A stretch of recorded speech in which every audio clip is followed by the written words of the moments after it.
is good.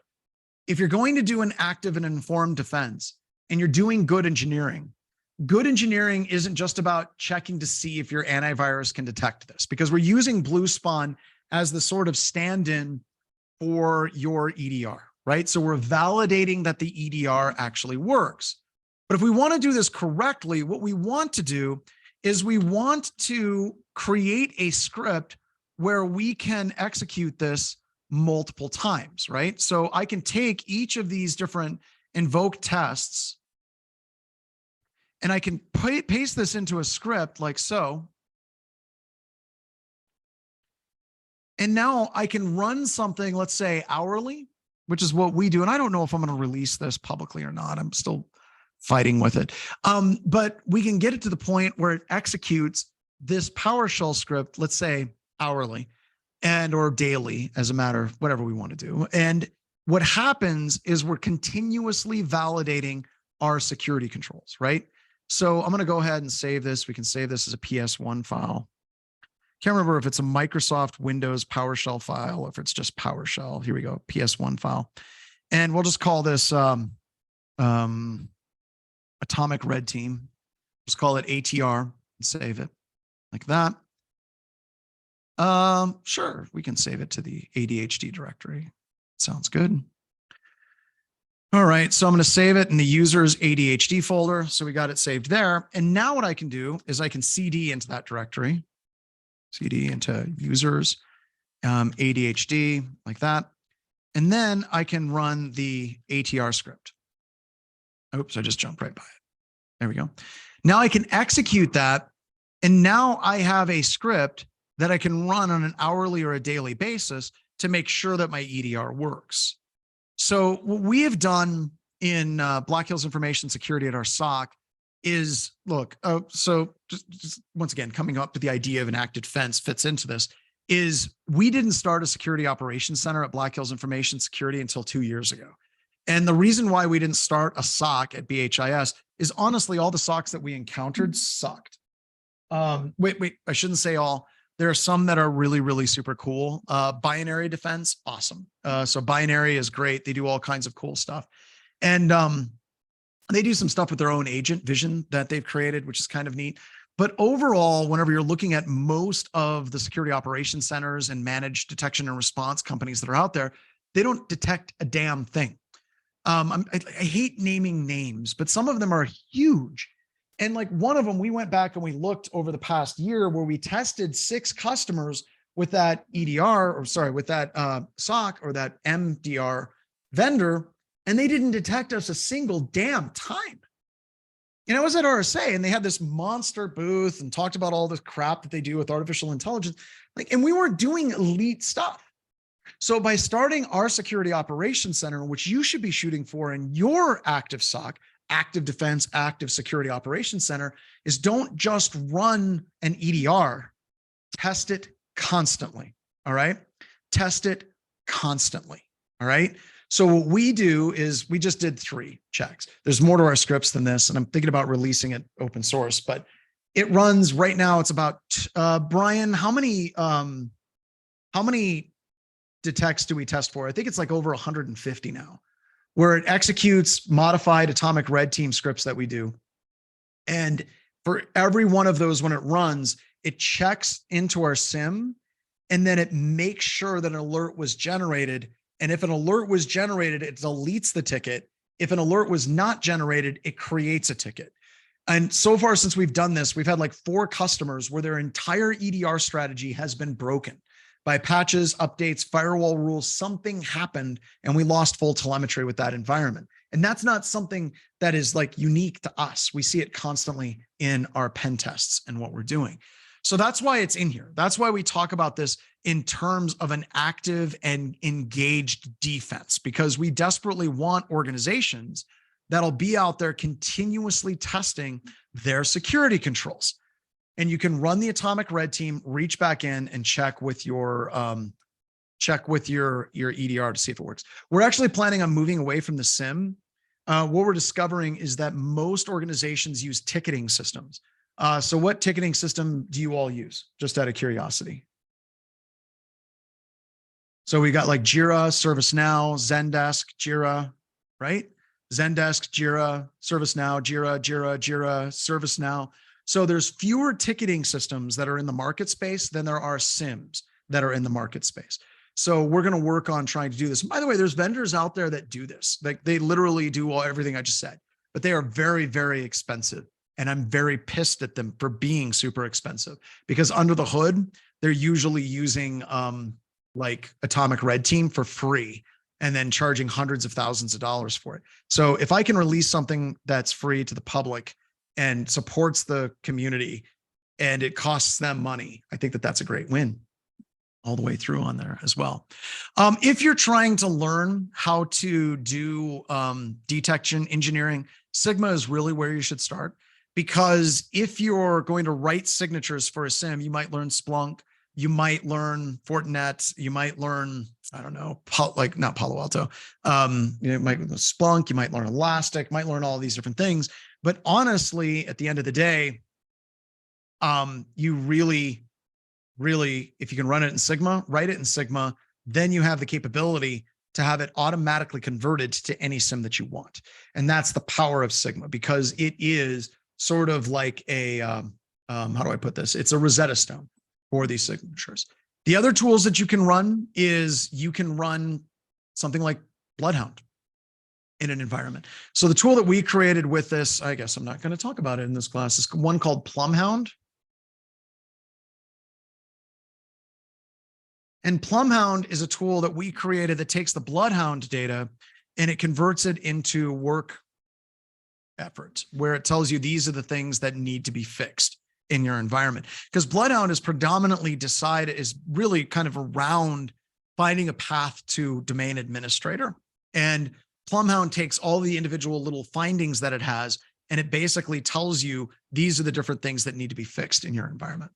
Now, a final warning on this is be very, very, very careful because we see a lot of companies that are playing what Bryson at Scythe calls the MITRE attack card bingo, where they're looking at coverage across the entire framework. And I'm going to give you a con with that, and I'm going to give you a pro because there's really two different sides that you can look at it that tend to make sense on that as well.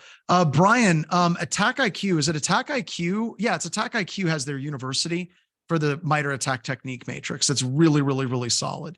If you can share a link with them, I know that you liked that quite a bit for learning about how the MITRE attack framework works. Just really, really super cool resources from them.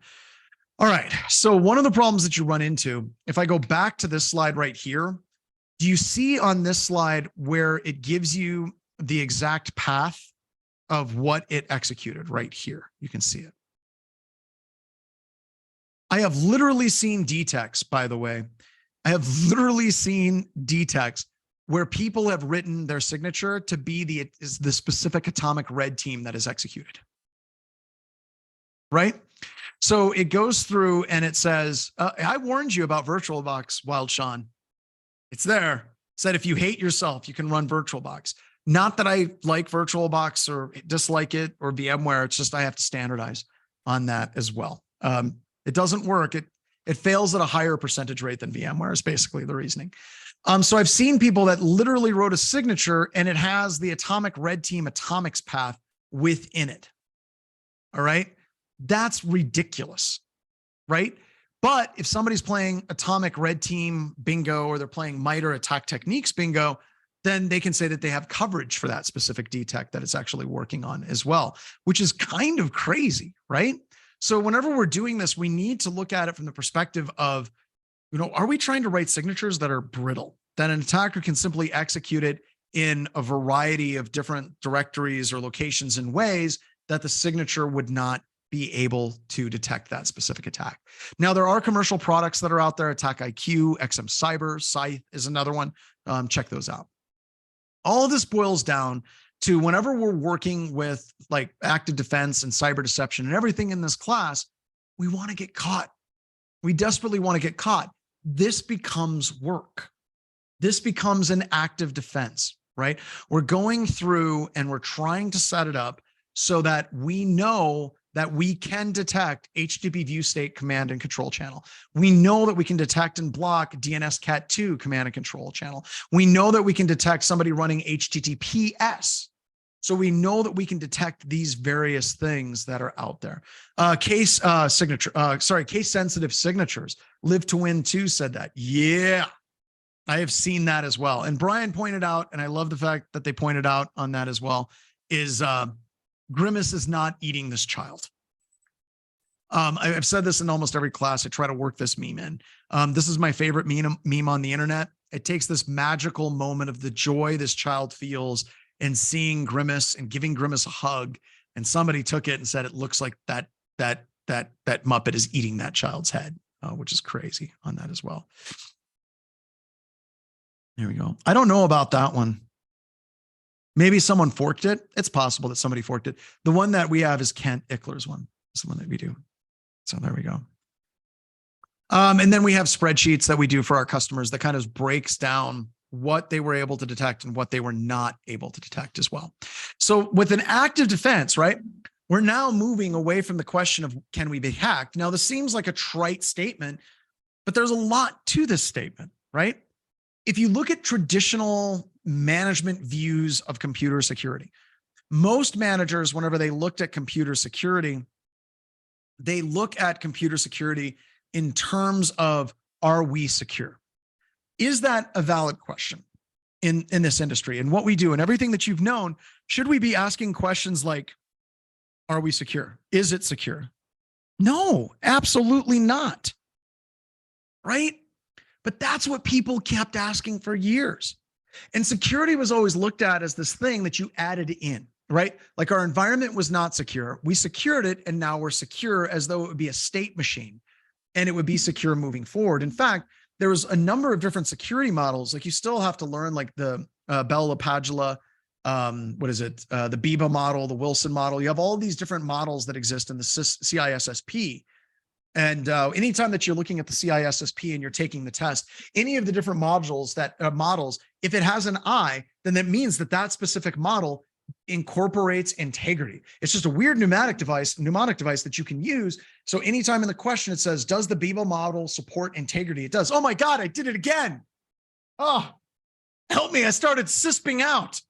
Oh, geez, just hit me again. I'm sorry, everybody. We were going to try to stop that again. You guys got to slap me when that starts happening. Anytime I start cisping out, you got to slap me. But a lot of these models, they look at computer security as though it is a state machine. And a lot of that goes back to the Orange Book T6 series back in the early 80s. And it wasn't a state machine. It wasn't. But people think of it that way. Now it's getting better. Managers are no longer looking at computer security as a state, as a goal that they can achieve. They're looking at it as a continuous hygiene process associated with it, but they still ask questions like, can we be hacked? Now we're moving into what can we actually detect? And when we move into the whole, what can we detect with things like MITRE and the Atomic Red Team, we have a framework, we have the capability where we can answer those questions. Okay. So let me give you an example of how this actually plays out. So if we do CISA alerts, right here, we got cybersecurity alerts like this. Here we go. We have CISA releases one industrial control advisory. So it's going through and we've got this iBoot PDU. It's going through. Here's the vulnerabilities. Here's the risk mitigation, technical controls. I might have gone and taken I took a wrong turn. Sorry. I need to find a threat actor alert from CISA.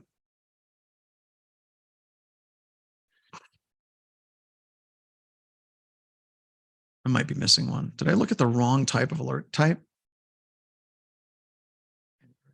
So should have the advisories. Here we go. APT 28. All right, here we go. Awesome. So if I look at this, it says APT 28 is using these types of techniques, and it's the Military Intelligence Unit 26165, also known as Fancy Bear. Here's the different things, the activity that they're using. Here's the recon that they're using. Here's the malware that they're using. And oh my God, right here, we have this amazing list of all the different MITRE attack techniques that they're using. Okay. So now what you can do if management's like, do we have the ability to detect Fancy Bear? You can look at the techniques that are used by Fancy Bear, and you can use the Atomic Red Team to create a specific test case to validate that. And managers like that kind of thing. Even though I think it's garbage and you shouldn't look at security that way, it works amazing from a political perspective to get management on board with your cybersecurity activities and what you're doing.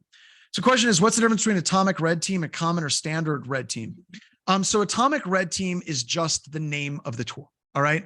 It is not a different type of red team. So if you look at it, it is just a tool. All right. So here we go.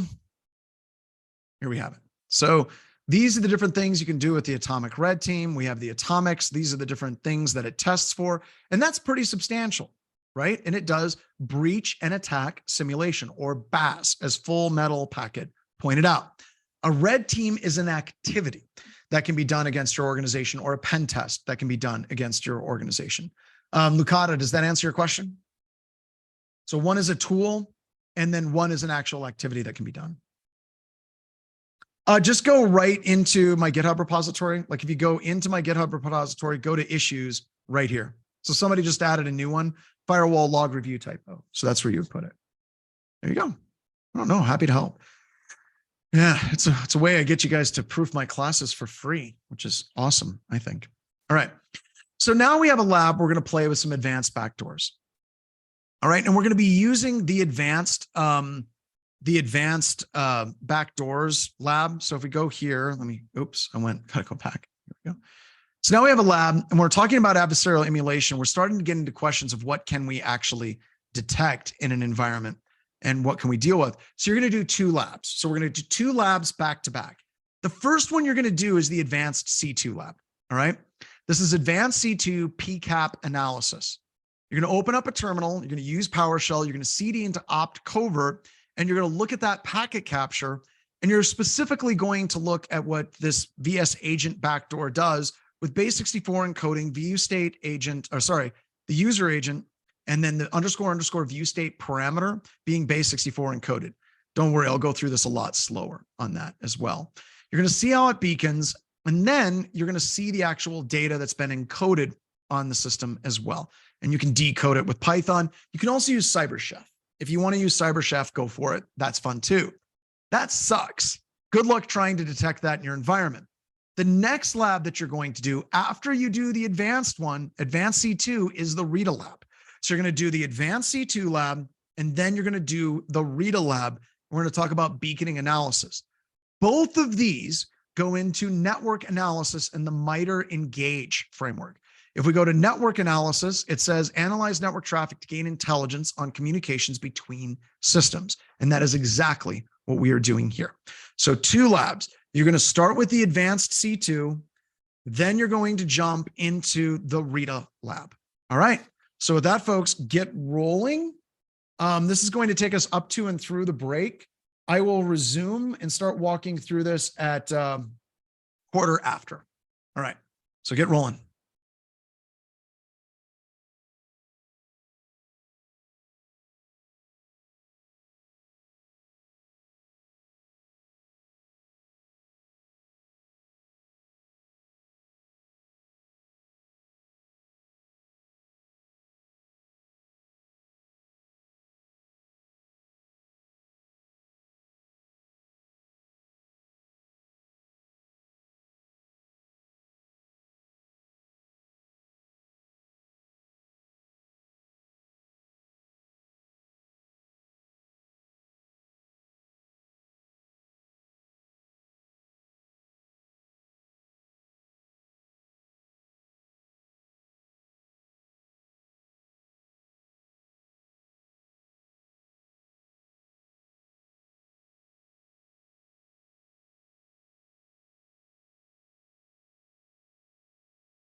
Hi, everybody. Hopefully that's a nice kind of easy way to say, hey, welcome back to class, everyone. So You yeah, did currently great. that AC Hunter instance has 381 people logged into it. And I'll talk more about what AC Hunter is and how it rolls here in a couple of seconds. You don't have to, you hate to say, but on AC Hunter, I miss axis labels and diagram titles. You should try hovering your mouse over the things. Do mouse over. We'll get to that. All right. So let's go ahead and go. First, can you all see my screen? Make sure that everyone can see that. All right. Let me open this up. Here we go. Go terminal, go terminal, go terminal, go. All right. So we're going to start with the advanced C2. And this isn't even that advanced of a C2 anymore. Like, I mean, I don't know. It works for what it is in this lab, but there's C2s and stuff that we work with now that are just like crazy in what they do. And I guess whenever we did Malware of the Day, which is a webcast, not a webcast, a blog series, and we did it active countermeasures right here. We went through and we just got tons of different example malware specimens that you have right here. I'm going to post that in. And we went through malware John, of the day we're for, stuck on, what is it? Crypto mining, Octopus, Apollo, all these different malware specimens. And I guess it would be kind of advanced C2 compared to most of the malware that you run into. It would kind of fall into that category. So now what I'm going to do is I'm going to go ahead and I'm going to open up the Covert 2 PCAP. This is a packet capture of command and control. You might have to reload your screen share. And now we can see this is the command and control traffic. And the actual C2 is right here. So this backdoor, oh, wait. Screen is wrong. That's better. Much better. All right. Thanks. Thank you so much for letting me know. All right. So if we go over here, whenever I opened up that PCAP, you can see that the actual backdoor traffic is right here. And it's just plain base64 encoded. Base64 encoded traffic with a few interesting things. So like here, you can see that we got this %0A. There are some people that are like, all you'd have to do is base64 decode and bam. Yeah, no. So what we did with this backdoor is we drop in carriage return and line feeds, but we don't do the carriage return line feeds in base64. They're in hex. And the reason why we do that is because the base64 will ignore this character right here, the %, because it's a bad character, or it'll generate an error and ignore everything after that, which you have. My Zoom, what's going on? Can you guys see my screen? Thumbs up if you can see my screen, everybody. Can you hear me now, John? All right, cool. You can see it. So we drop these bad characters in the middle of the base64 stream to specifically break the decoding for everything after it. Because the way that you should read this is you have base64 data here. Right here, we got base64 data. And then it hits this carriage return line feed. And then it gets rid of this character because that's not a valid base64 character. And then it processes the 0A because those are valid base64 characters. And then it ignores everything after. So just doing straight base64 decoding doesn't work really well. Simply because we put things in that break base64 protocol parsers when they're doing the analysis on it. So that's one of the things that we do in this particular capture. We can also look at all of the SYN packets in this packet capture. So let me go ahead and do this. That it's going to show up that we have, 1, 2, 3, 4, 5, 6 SYN packets, right? And if you look at the timing on these SYN packets, you're looking at roughly 30-second intervals of these SYN packets. Right? So we got 30-second intervals on these SYN packets. And that's just a simple 30-second beacon that we have. The next thing is we can find every part of the covert capture, like every single bit of information being sent. These are the beacons that are being sent. And this one right here, this is actually the data that it responded with. coming back in. And then finally, we get to the point where we do base64 decoding. And you can use, as I said, you can use CyberChef. You can totally use, what else do we have? We got CyberChef. You can use Python. You can use Perl. You can use base64 decoding. There's a lot of stuff that you can do with it. So we can go to CyberChef. I can put in a string of data and we put in the input like so. And then we can go from base64, that, and then we can decode it. There we go. So now with CyberChef, it tells us exactly what's going on. It says commands, the command channel ID is command. The command is cmd.exe, execute PowerShell, run this new object download string and have the interval. Whereas if we go to this one, I might be missing it, that has the, there we go. That actually has the little character that blows it up a little bit. We can take that. There we go. And then here you can see that there is an error that was generated. So check this out. So it says, this is the base64 encoded string. Okay. And then we have the carriage return line feed right here in the middle of it. And that causes an error right here. So that's a control character. Now, normally what base64 processing tools would do is they'd get rid of that character and we still have a weirdness of it as well. So you have to actually get rid of the full 0A like that, and then you can decode it. And there you go. And that's how it looks better. So this gets into a problem, right? Like if we go back to what MITRE is talking about in the Engage framework, let me go here. And let's go to the MITRE Engage. Where's the MITRE Engage framework? Oh, right here. And we look at this, we need to like kind of deal with like, what's happened if custom protocols are being used? Do we need to use a decoder? Well, we're using base64 decode and we can see that there's actual problems associated with the decode on it as well. So yeah, so we need to do a little bit more. So as part of us with an active defense and an engaged defense that we have on that as well, we have the other lab, which is Rita.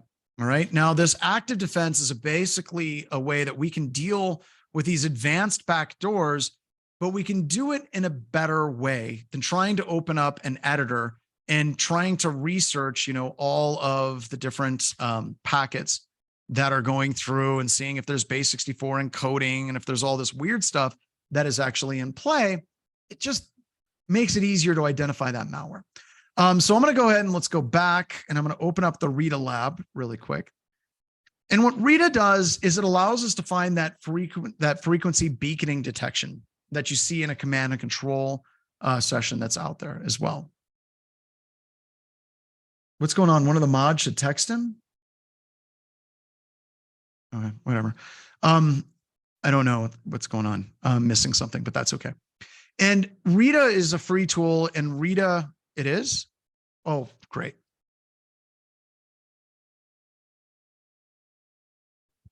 No, I can't hear anything. You can hear me? Testing, here. Testing.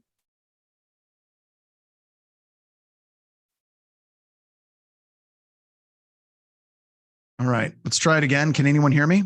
We can hear you, but can you hear me? I can hear you now. I basically killed my audio and brought it back up.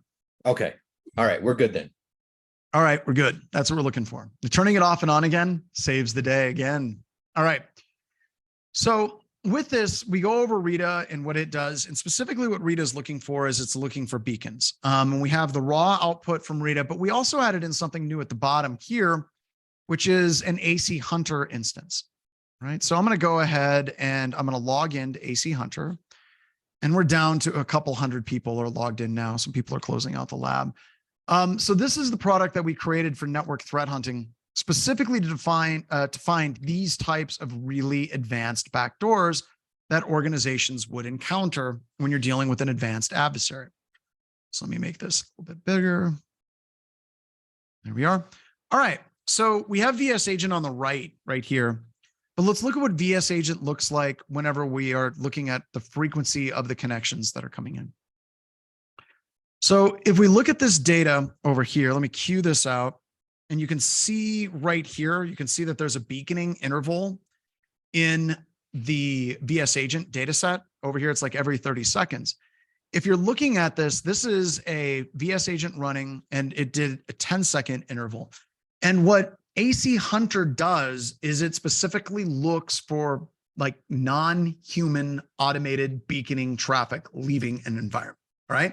So imagine this is installed on the outside of your environment, and a VS Agent is just the name of the malware, 99. It's just the malware that's out there. So we have an internal system that's compromised right here. This 55, 10, 55, 100, 111.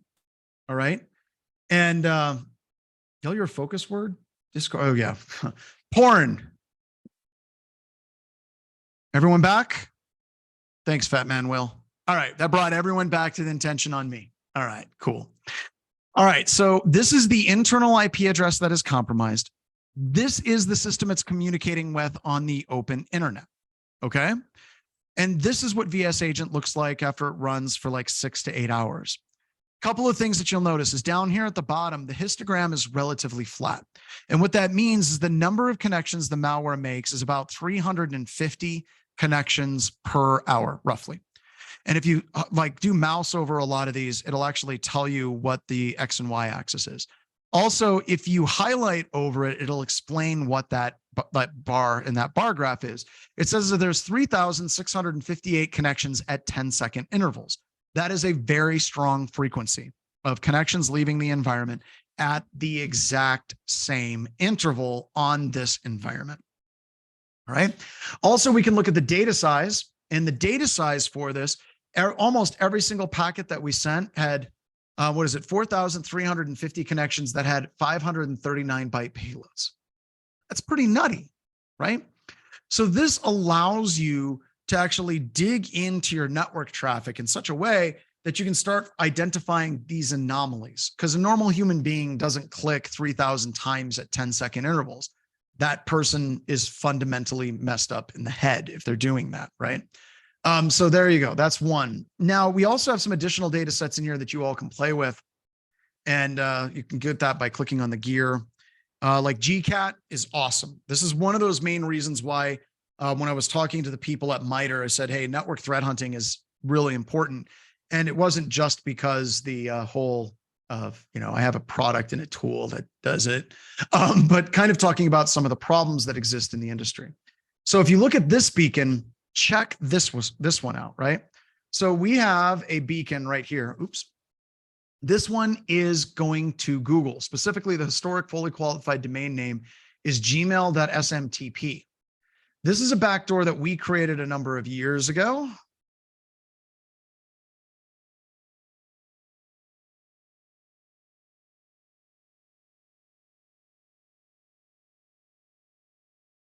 I guess I'll have to go to his GitHub repository and go from there.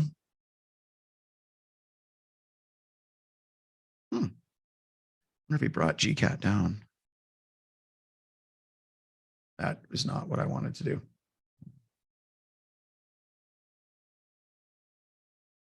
There we go. All right. So this is a backdoor that sends all of its command and control traffic through well-formed emails.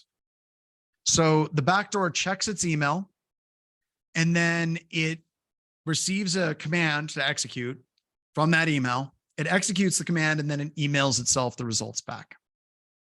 So that's how this tool works.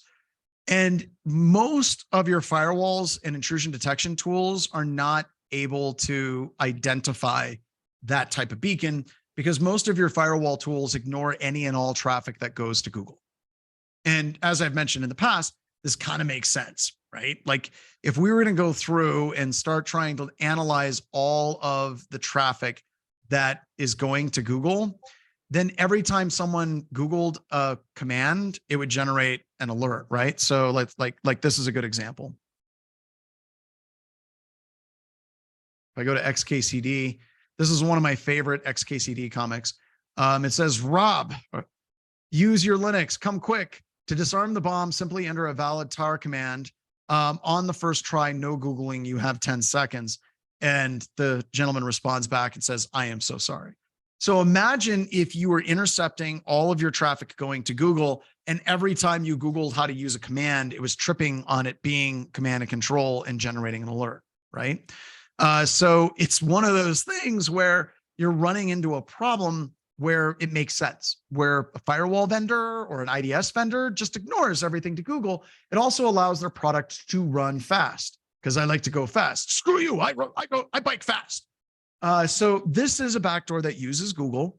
It has a very strong connection interval at 8 seconds, and it has a bunch of packets at the exact same size. It has 7,370 connections with a 1,441 byte payload. All right. So I've got a question. So if I were to try to sell you a tool like AC Hunter, how much do you think I'd charge for a product like that? You think we'd charge $5? Do you think I'd make you get a quote? Do you think I'd want monkeys? You'd want 40 cents. I don't know. Because it's me and I suck at capitalism, we have a community edition that is free that you all can run at home. I'm going to be doing a webcast. I think it's either this week or next week, where I'm going to show you how you can set up AC Hunter in your own home and do it with using ARP cache poisoning to reroute all the traffic in your environment through AC Hunter, so you can get visibility into your own network. So this tool isn't just like, some fancy tool that those highfalutin people at places like Darktrace and ExtraHop charge hundreds of thousands of dollars for. No. We have a community edition that you can literally set up and running in your environment very, very, very quickly. Does it take a lot of horsepower to run? Hell no. You can get it running on a Raspberry Pi. You have to run a Raspberry Pi. I think it's got to compile Mongo. So I think it's 64-bit Pi, but I'm not sure. But we also have it as a Docker image and a virtual machine that you can run as well. I'll show you how you can run it in VMware and do ARP cache poisoning and set it up on that one as well. Nope, you don't need to have a span port. If at work, you would. If you're running this at work, you would want to run a mirror. You would want to run a span port pre-network address translation on your firewall to get the traffic. At home, no. So if you have like a cheap, crappy Linksys router, it works just fine. And I'll show you how you can get that running through the power of ARP cache poisoning. And that's basically, I'm refreshing a webcast that I did.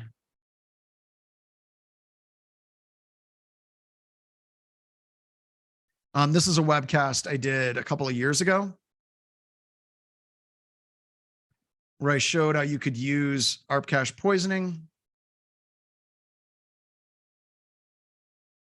And I'm going to update this where you can do ARP cache poisoning with AC Hunter Community Edition and get it running in your own home. And then you can go like, this is really cool. We should run this at work. And yeah. So the difference between the Community Edition and the full version is the full version integrates with Active Directory, has full syslog capability alerting, and it has an infinite number or an unlimited number of streams that you can be doing analysis on. You can install it wherever you want. So there you go. Somebody was asking, what if there's jitter? I think I have a data set in here. It has jitter. Let me see if I can find it for you. Jitter is actually easier to detect, believe it or not. Let me explain why. Here, where's my process inject JOF? Oh, wait a minute. Crap, I don't think I have that one in here. Oh, WinLab agent. I bet you that's the one. So if we go to this one, go to beacons.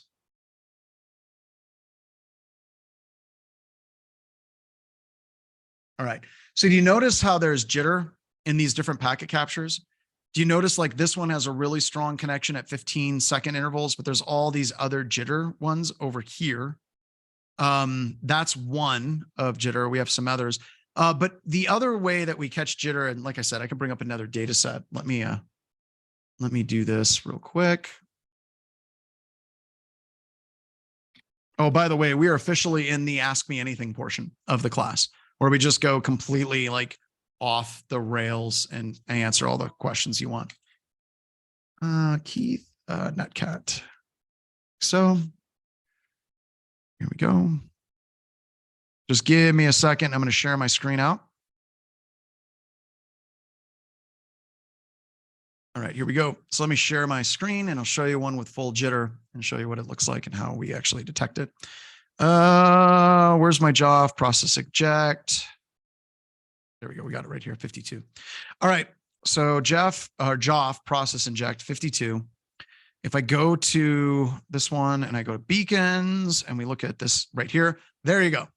So this is what AC Hunter does when it sees jitter. Notice the score is higher. Why exactly would the score be higher if there is jitter involved? Like if it's 10 seconds, what we usually do is we say that there's jitter. So the command and control is running jitter 10 seconds plus or minus 20%.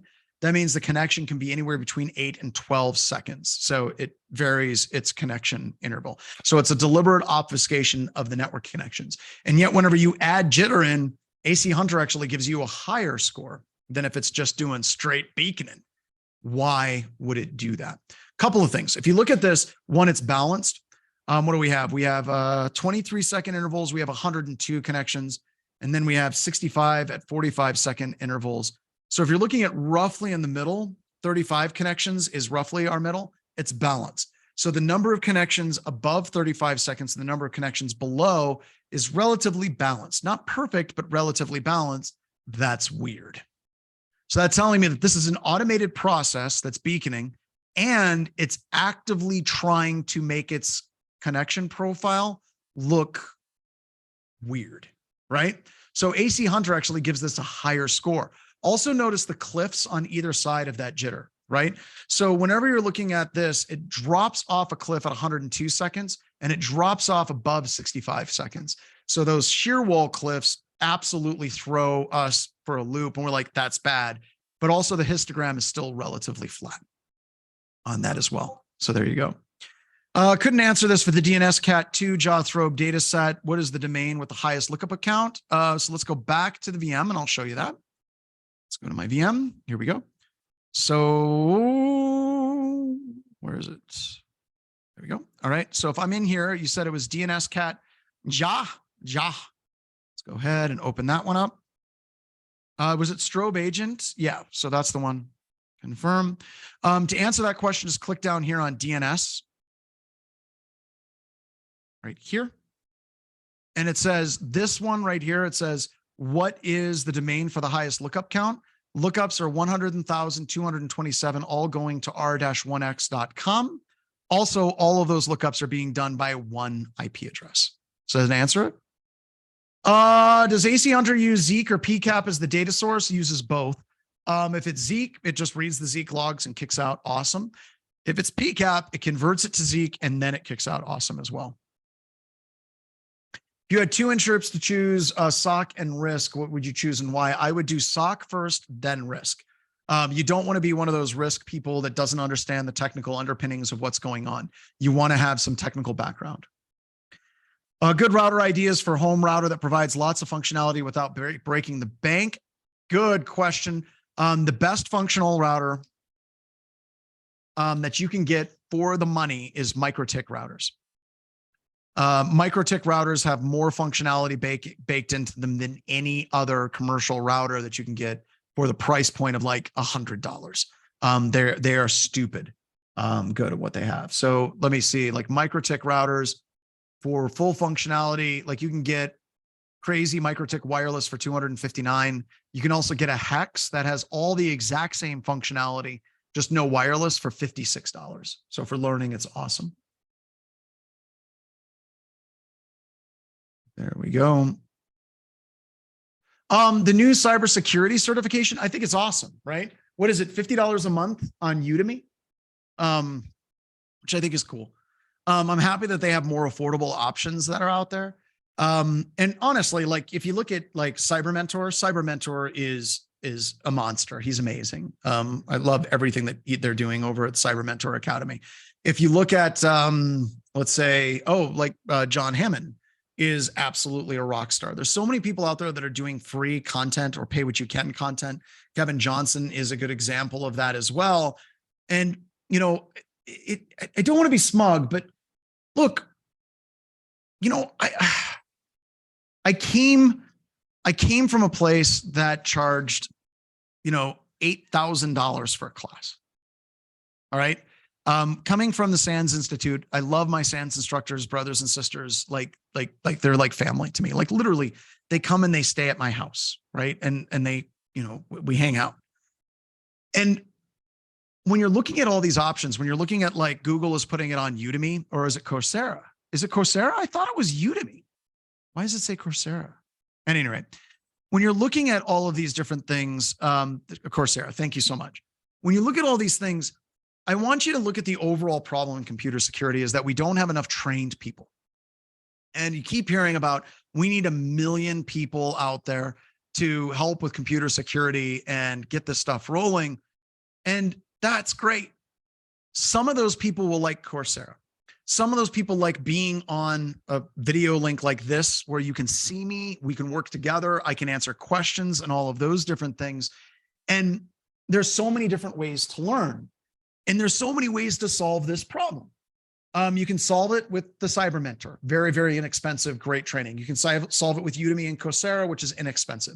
You can solve it with Pay What You Can that we have here. You can pay with free stuff that you get from people like John Hammond. You do not solve the problem of not enough people trained in computer security by charging $8,000 for them to take a 6-day class. That's not going to solve things. It's not going to fix the world. And that's not saying that it's bad, right? It's not saying that this training sucks or it's not worth it. There's a bunch of people that I trained that it fundamentally changed their life by going to a SANS course or a Black Hat course or RSA for like some of their classes. It fundamentally altered the course trajectory of their existence. And that's amazing. And I look at success, you have succeeded in computer security if you get into a job that's willing to pay $8,000 for you to go and take a class. And that's awesome for you. But that's not a solution. That is not a solution to the cyber skills gap that we have in the world today. Coursera, $50 a month is going to solve that problem. Pay What You Can training like this is going to solve that problem. John Hammond is going to solve that problem. The Cyber Mentor is going to solve that problem. Another one, God, what's Gerald Auger's webcast? Simply Cyber. Simply Cyber is going to solve this problem as well. All right. So when you're looking at all of IPSEC, thank you on YouTube is amazing. We Hack Purple is amazing. These are the people that you want to party with. These are the people that are going to solve this problem in the industry on this situation as well. So are we hiring those that are trained? I can only hire so many people. Yeah, it's really, really hard. It's kind of like my wife talks about stray cats, where I have so many people that are like, this person is an amazing person and we should hire them. And she's like, where are we going to put them? It's kind of hard. I would hire you all if I could. And I'm sure that some of you are assholes. I perfectly understand that that's the case, but I think everybody should get a shot. Thoughts on ISC Squared's CC? It's another good accessible cert that's out there as well. So when we're looking at this, please, everybody, understand that there's some amazing people out there that aren't driven by profits, that aren't driven by trying to make as much money as they possibly can make out there. They're not looking at it as like, I can keep raising our costs every year because people are still taking classes. It's not, I look at this as like a vocation and avocation for me personally. And it really is something that we can make the world a better place on that as well. All right, we're getting close to the top of the hour. I need to run. So I want to say thank you to everybody. Please come back tomorrow. We got more stuff coming up and just so much cyber deception awesomeness that's out there. So with that, get out of here. Oh, by the way, remember, officially we start an hour later. Remember, we started earlier. We did the whole pre-show banter where we were talking about setup. So we're going to be starting at 10 o'clock Mountain, 12 o'clock Eastern, 9 o'clock Pacific and 11 o'clock Central. And if you're around the world, work it off from there. You can. All right. Take care, everybody.